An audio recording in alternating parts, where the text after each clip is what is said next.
So the criteria for remediating contaminated land is actually found in a document called MARSIM. It's primarily held by the EPA, but it's been signed off by all of the federal agencies which have any stake in it at all.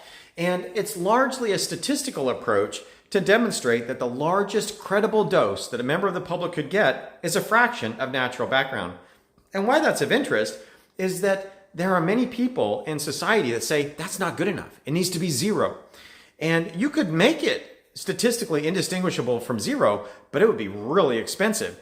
And people are like, well, that's what it takes to get zero radiation dose. And that, I would say, is entirely unethical, immoral even, to spend hundreds of millions of dollars to avoid a dose that's comparable to the next time you go see the dentist or the next airline flight that you take, and to spend hundreds of millions of dollars to avoid that dose when that money could go to social programs, education, healthcare, housing.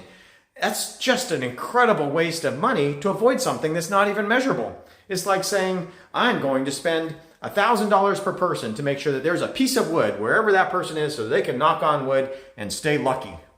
Obviously, that's my opinion. But the point is, why are we spending money to avoid something that's not even measurable? That doesn't make sense. And that's what happens a lot of times when it comes to remediating land. People say, I want it to be zero.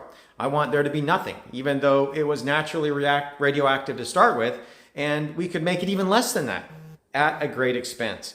So the answer to the question is MARSIM, but I've seen such incredible wastes in our country because of radiophobia. People are so afraid of radiation that they want the government to spend enormous amounts of money to avoid small, inconsequential levels of radiation.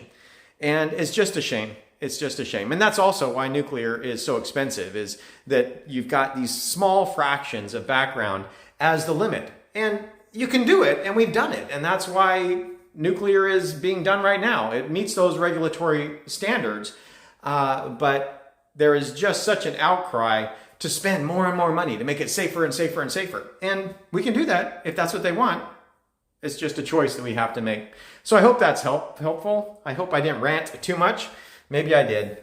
It's something that I've just seen so much waste for that I guess I had to speak. Well, sorry for listening if it bothered you. My apologies. Bye.